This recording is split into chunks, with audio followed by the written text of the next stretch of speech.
à l'ordre du jour l'état des forces armées des pays de la Ligue arabe avec cette question: sont-ils prêts à faire la guerre contre Israël? L'autre homme clé de cette histoire, c'est Hassan II, le roi du Maroc. Il va permettre au renseignement israélien de connaître ses ennemis.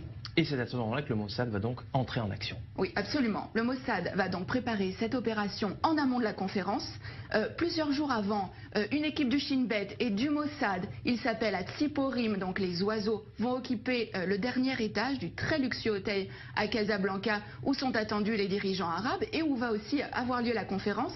Mais la veille de ce sommet, Hassan II est pris de panique et il somme les agents israéliens de quitter l'hôtel. Mais au terme de cette conférence, il va livrer aux agents israéliens l'enregistrement complet de cette conférence. Hassan II a tout enregistré en secret. Il n'a pas confiance dans les invités de la Ligue arabe. C'est à peine croyable. Mais qu'est-ce que les Israéliens vont bien pouvoir découvrir sur ces cassettes? Alors, les enregistrements vont révéler qu'il est question de créer un commandement arabe unifié pour mener les hostilités contre Israël. Et le point crucial, c'est que les rangs arabes sont profondément divisés. On va pouvoir entendre des échanges extrêmement vifs entre Hussein de Jordanie, mais aussi Nasser. Et alors, ce qui est vraiment important, c'est que les nations arabes vont vraiment révéler leurs faiblesses. Elles ne sont absolument pas préparées pour une guerre contre Israël.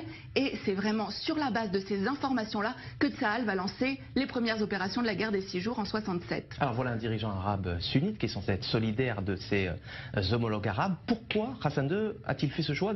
Qu'est-ce qui l'a motivé? Alors, ce qu'il faut savoir, c'est qu'avant déjà ce sommet, le Maroc et Israël entretenaient déjà des relations stratégiques. Hassan II avait accepté que des juifs marocains émigrent vers Israël, en échange de quoi Israël fournissait une aide logistique au Maroc, notamment en formant ses militaires. Et suite à cette opération, qui a vraiment été considérée comme le fleuron des renseignements israéliens, Israël est en dette vis-à-vis du Maroc. Seulement un mois plus tard, en octobre, cette dette a un nom, c'est Mehdi Ben Barka, le plus farouche opposant d'Hassan II. Le Mossad participe à l'opération Baba Batra. L'objectif, c'est faire disparaître absolument